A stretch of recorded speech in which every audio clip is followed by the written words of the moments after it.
So I chose self-regulation. So that was like the big one that I felt I needed to work with the kids.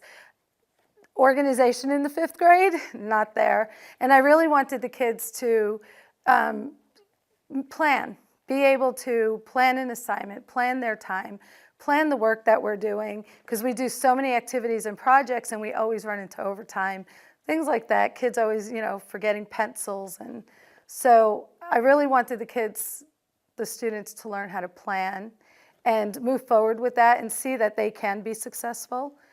So I figured self-regulation was exactly what 5th grade needed at the time.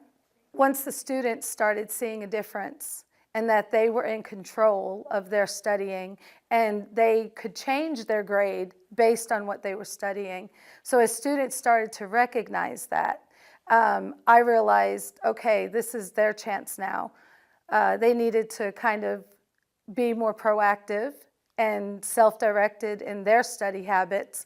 And I didn't need to be the teacher now saying, don't forget to study, you need to study, the test is coming up, study. So I kind of backed off from that.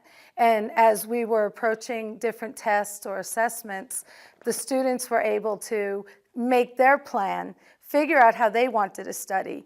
And I would give them the tools to do that, and then they would go home and decide, am I going to turn this information into flashcards? Am I going to make a game out of it?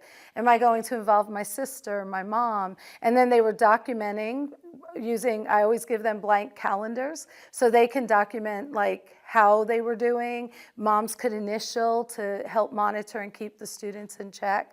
And it was on the student now to go home, hey mom, help me study, or just go ahead and study and document that. So it just became throughout the year more on the students' shoulders. It was their responsibility now to set the plan, to go ahead and monitor their plan, and then make any changes they needed to, which they always come back and will check with me.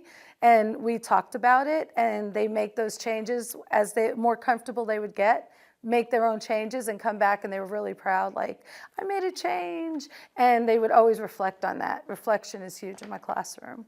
So, and then that would kind of round out, and then they're waiting for the next test.